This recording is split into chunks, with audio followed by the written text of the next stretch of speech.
We read this morning from Paul's letter to the early church in Rome. This is Romans 14, verses 1 through 12. Welcome those who are weak in faith, but not for the purpose of quarreling over opinions. Some believe in eating anything, while the weak eat only vegetables. Those who eat must not despise those who abstain, and those who abstain must not pass judgment on those who eat, for God has welcomed them. Who are you to pass judgment on servants of another? It is before their own Lord that they may stand or fall, and they will be upheld, for the Lord is able to make them stand. Some judge one day to be better than another, while others judge all days to be alike. Let all be fully convinced in their own minds. Those who observe the day, observe it in honor of the Lord. And those who eat, eat in honor of the Lord, since they give thanks to God. While those who abstain, abstain in honor of the Lord and give thanks to God. We do not live to ourselves, and we do not die to ourselves. If we live to the Lord. And if we die to the Lord. So that whether we live or whether we die, we are the Lord's. For to this end Christ died and lived again, so that he might be Lord of both the dead and the living. Why do you pass judgment on your brother or sister? Or you, why do you despise your brother or sister? For we will all stand before the judgment seat of God. For it is written, as I live, says the Lord, every knee shall bow to me, and every tongue shall give praise to God, so that each of us will be accountable to God. This is the word of the Lord. Thanks be to God.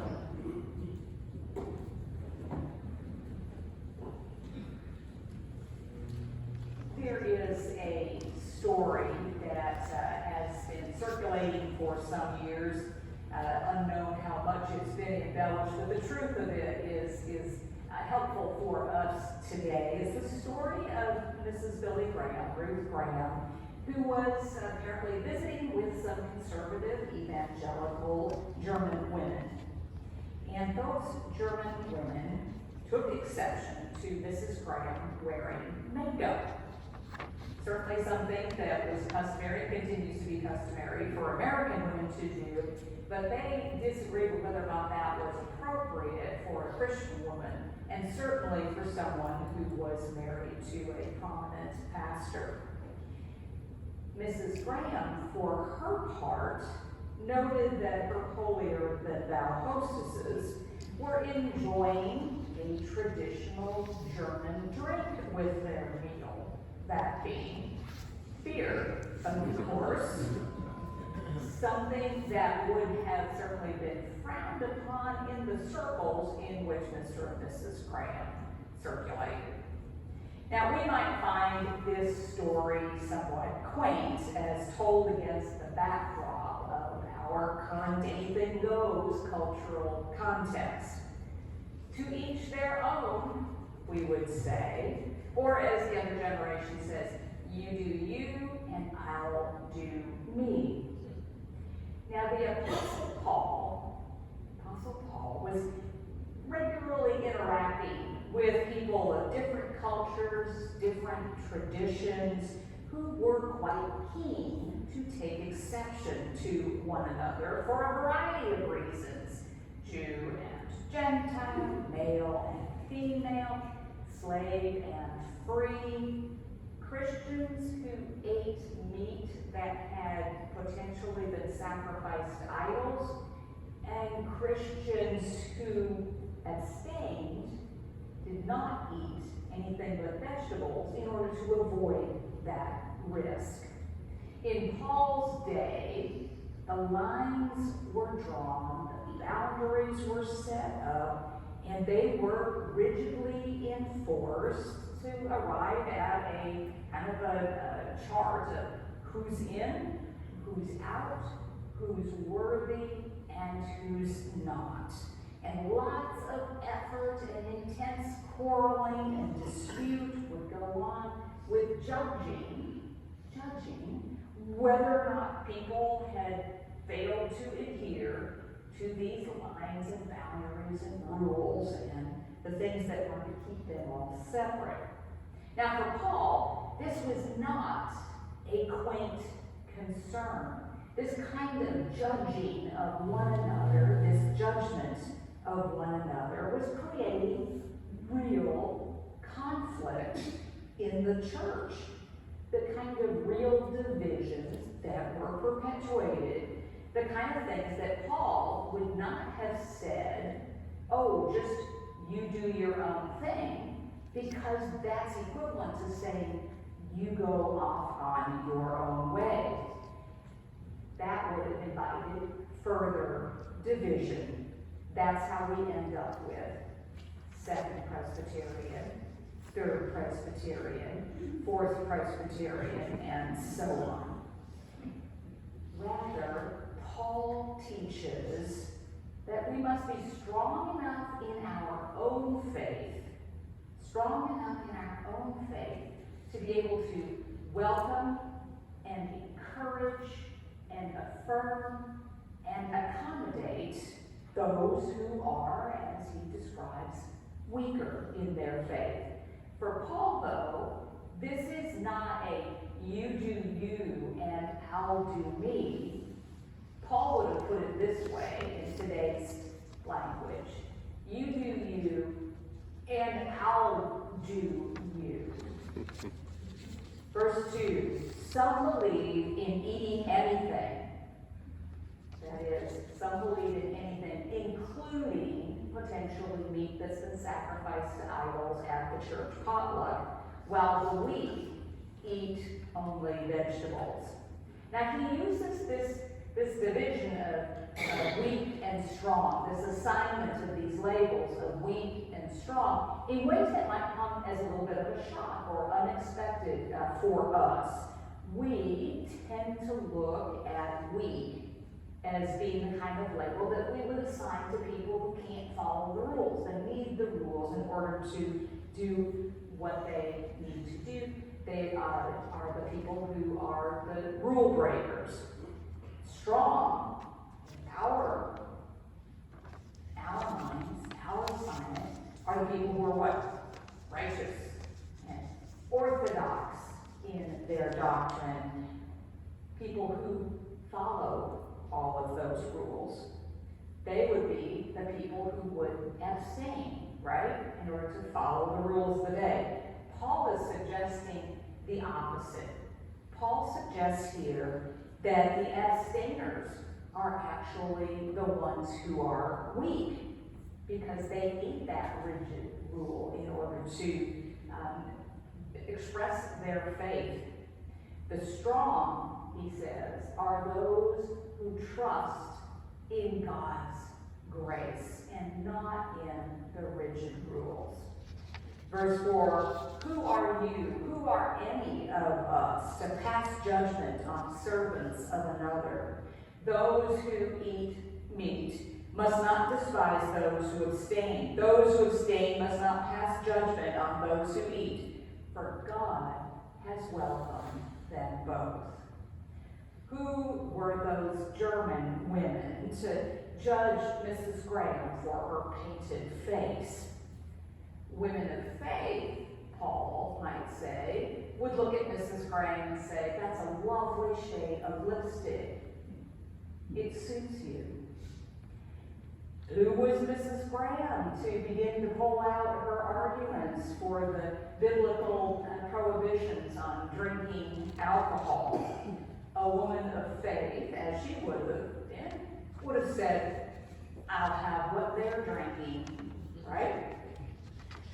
Paul says in verse 8, if we live to the Lord, and if we die to the Lord. So that whether we live or whether we die, we are the Lord's.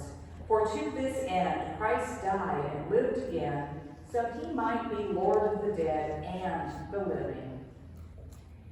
Now, of course, for Paul, what we eat or drink, when we worship, these are things that in the Greek world of philosophy, the kind of moral understanding understandings to which he wrote in Rome. These were things that were called adiaphora, which is a big word that means simply matters of indifference, things that people can have opinions about, things that were not biblically prohibited or commanded. For Paul, Christ is the Lord of the meat eaters and the vegetarians. Christ is the Lord of the Seventh-day Adventists and the Presbyterians. It's not important what we eat or when we worship, but that we exalt and honor God, that we give that glory to God. Now for Paul, whether or not we live or die to the Lord, that was not something that was adiaphora. That's not something to which he was indifferent. Christ died and lived again for our salvation. When we take exception to other people on these kinds of things that are adiaphora, when we take exception, when we draw lines, when we set up boundaries, when we enforce rules, when out of our own weakness, in our own faith, we create stumbling blocks for others, we aren't, Paul says, honoring Christ. We're not living and dying for Christ. When we judge others, he says, we ourselves will be judged. Verse 10, why do you pass judgment on your brother or sister? Why do you despise your brother or sister? For we all stand before the judgment seat of God. If the faith that we practice, rests on a foundation that is made up of any category of things where we feel any kind of superiority that gives us basis for putting or keeping others down, for judging them, and that foundation of our faith is perpetuated by any kind of intolerance, by any lack of charity, by a disregard of biblical hospitality or welcome or affirmation or encouragement. If our goal is to accomplish that, then our faith is weak indeed. There was a time when I began my ministry, and I was so delighted to receive the gift of a hand-me-down robe similar to this. This is from the pastor's closet here. And you'll note on here that there are velvet bands on the arms. And the velvet bands are to be worn by pastors who have achieved a certain level of academic training. And I have been so delighted to receive a robe, it was a hand-me-down robe from the pastor of my home church who was soon to be retiring. And he said, this is something that you're going to need as you move forward. I thought, oh my goodness, what a gift. This robe that has been witness to his 30 years of ministry. And I felt very blessed. Of course, it was on the ground and made me kind of look like a pigeon walking around because the sleeves were so big and it just kind of flapped in the wind, and there's my little ankles at the bottom.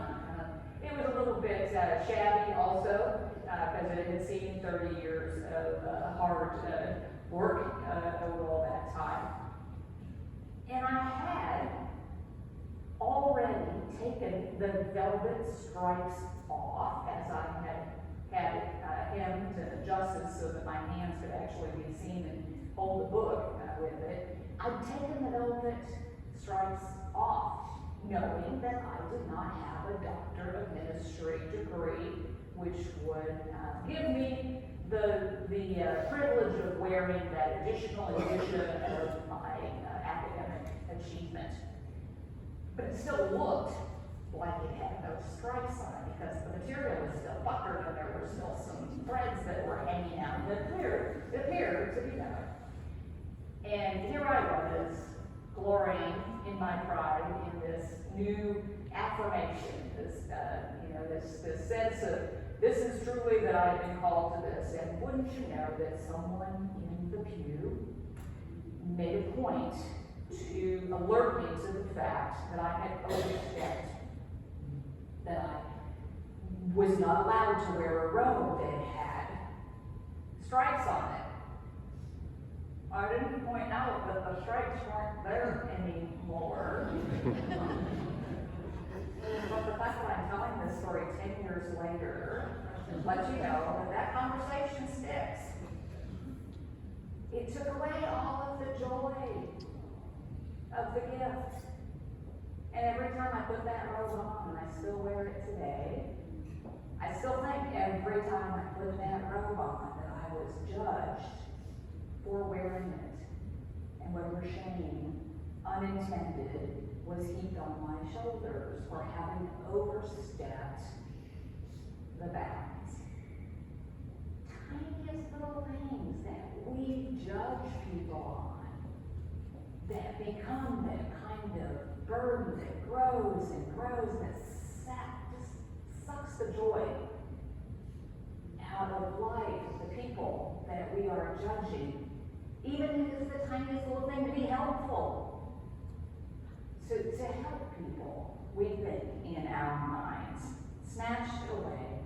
I am now mindful as our culture continues to push back on the fact that those robes represent something else in our culture, which is that they are the kind of authoritative judgment that comes down on high, and whatever they may represent for you. I hope I'm not snatching the joy out of your lives too, is that they represent tradition, and they represent indicia of support for the pastor that you call to serve and to minister to you, but they represent as much, more and more every day in our culture, the fact that the perception is that we are judgmental as Christians. And so when I put the robe on, I'm also burdened by that, which is that I appear to someone who may be coming into a church for the first time, called by God, crawling through the broken glass of their shattered lives, and they come in and they see judgment in that sense. And we need to be mindful, all of us, of wearing that perception as well, and doing what Paul calls us to do, which is to judge not. Whether it's with small, sometimes helpful words, or whether it's appearing or presenting ourselves in ways that we're not even thinking about that may be a burden to other people. Being justified by God when we ourselves are unworthy in our own sinfulness is to be given an obligation to welcome others without regard to their worthiness in our own minds, in our own eyes. To be forgiven is to be given the gift of reciprocity. Tolerance is not enough. Tolerance is not enough. We love and are called to love as we ourselves have first been called. We ourselves have first been loved.